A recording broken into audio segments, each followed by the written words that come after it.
Dear students, it is the fourth video for week 2, lesson 4th, the dawn of Islam or the rising of Islam.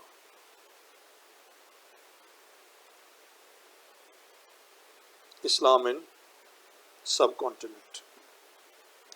In the previous video, third, I explained that the last major civilization that changed the demography of Indian subcontinent was the Buddhist dynasty, the dynasty that established, the Gandhara civilizations.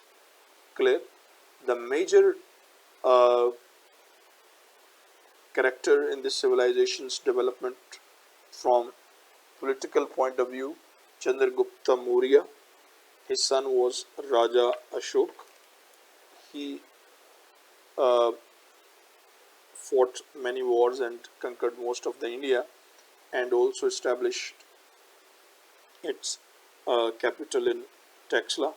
And this wonderful civilization proved to be a center of learning and guidance and civilization. But time passed on, the other Hindu religions became powerful and they took control of the government, and this very special government went into fate. Well, after this story where the Gandhara civilization story ends, the story of Islam starts. In 600, after 550 years after the departure of Hazrat Isa अलैहिस्सलातु वस्सलाम, Hazrat Isa अलैहिस्सलाम की पैदाइश से 576 साल after the Holy Prophet sallallahu alaihi wasallam born in Makkatul Mukarramah, and a new religion was introduced and it developed in the world. This religion developed rapidly in the world because of many reasons. Number one, because this religion was originated in the trade societies, and Arabia used to be the center of trade. The Arabs were the traders and they would take these concepts with the trading goods to the other distant lands. Fine. Secondly, this was completely social and was the greatest expression of freedom and equality. Thereby, it attracted the people wherever it went and was warmly welcomed. Third thing, that the followers of the Islam, they were very prudent in knowledge and in sword. Clear? So they expanded Islam in all the nook and corners of the world.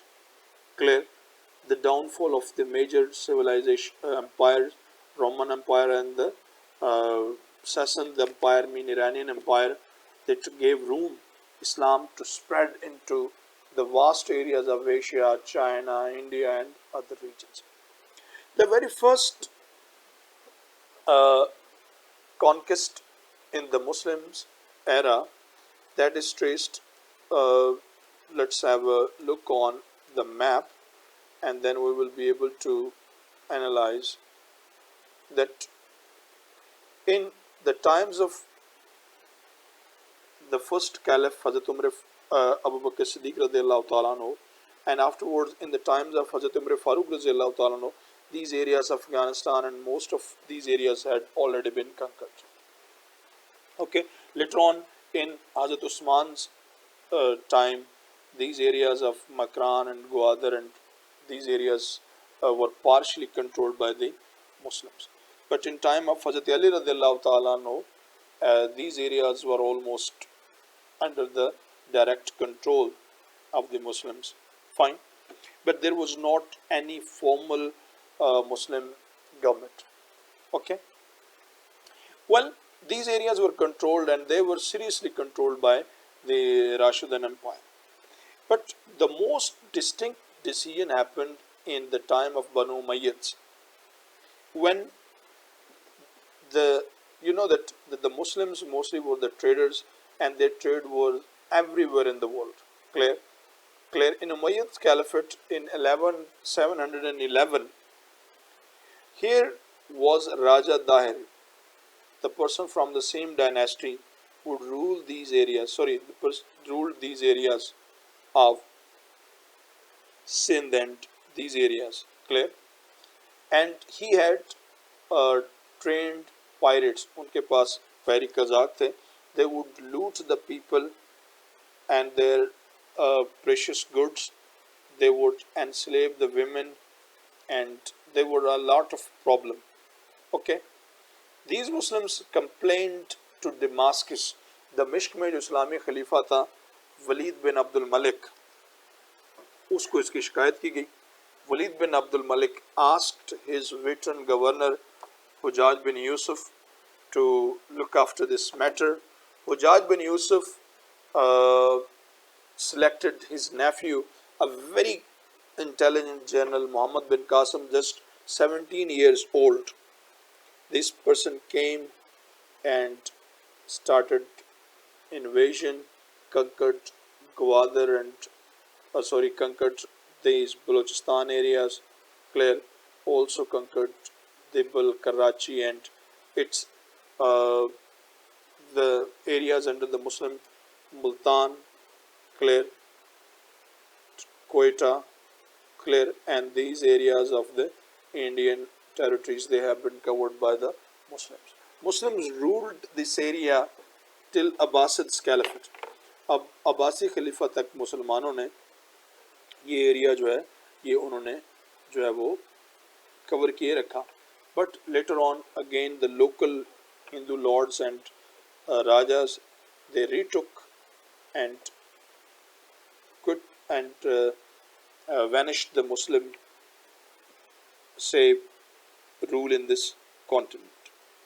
Okay, in 1000 and in the mid of the in 110, fine,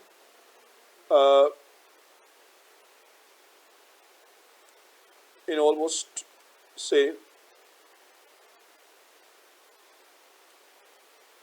in 976 to 1148, mean in this era, Raja Jaipal was the Raja of the Punjab and KPK and also of Afghanistan.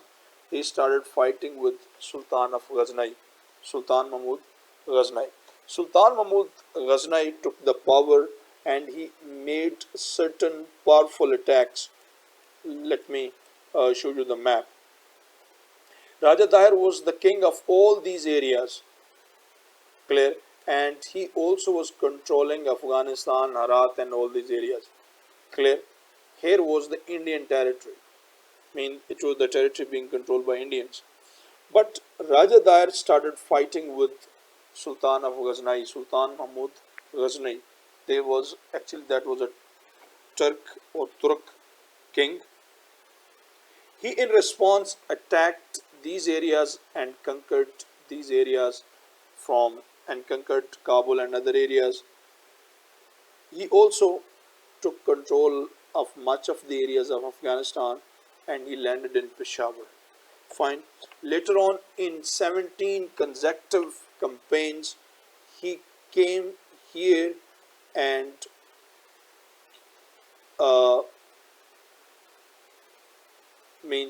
perished the Somnath temple in Ahmedabad, India on this state. Clear? वो Ahmedabad India पे उसने हमला किया and perished the Somnath idol, Somnath का मंदिर तबाह किया. And after this, these areas which are now included in Pakistan till Lahore, he established a dynasty. उसने एक ममलकत कायम की. Clear? He returned to Ghazni, but he left here his very important general Qutbuddin Aibak, Sultan Qutbuddin Aibak. Sultan Qutbuddin Aibak kept on expansion, and it controlled most of the areas from the uh, Hindus. After Qutbuddin Aibak, another uh, general that was actually the slave of Qutbuddin Aibak, Ghauri, Sultan Shahabuddin Ghauri, he fought with, he decided to capture Delhi. Here was Prithviraj Chauhan. Clear? Prithviraj Chauhan was a very powerful Raja of India, and he invited all the Rajas of India to get and finish the Muslims and emancipate from them. उसे मुक्ति ले दी जाए. Okay. All the Rajas came and they fought, and Sultan Shahabuddin Ghauri got defeated. Sultan Shahabuddin Ghauri को शिकस्त हो गई. It was really a great setback to the Muslim in subcontinent. Shahabuddin Ghauri went back to Afghanistan, prepared for fighting, and came again in second battle of Train. Train actually is ये एक मैदान है दिल्ली के बाहर जहाँ पर वो जंग हुई, and Prithviraj Chauhan was defeated, and then Shahabuddin Ghauri swooped, and the Muslims swooped into the heart of the Indian territories. They captured most of the Indian territories here, Jaipur and Kanpur and Kota and Bhopal and others. और यहाँ पर interesting fact ये है कि पाकिस्तान ने जो दो missile बनाए हैं, एक पाकिस्तान ने और एक इंडिया ने उसका नाम रखा है पृथ्वी मिसाइल. वो बिल्कुल इसी पृथ्वीराज चौहान के नाम पर है. और मुसलमानों ने गौरी मिसाइल बनाया, वो भी गौरी इधर ही. Shahabuddin Ghauri was such a marvelous person, but he was killed by the Gakhards of Rawalpindi. वापसी पर अफगानिस्तान जा रहा था तो यहाँ के गखड़ राजों ने उसे शहीद कर दिया था. This was most unfortunate event. Clear? Anyway, after Sultan Shahabuddin Ghauri, the second notable place is Mughals. Badshah Babur in 1525 came from Afghanistan. Clear? Kabul, entered Peshawar. Clear? Settled, fought here with Ibrahim Lodi. Clear?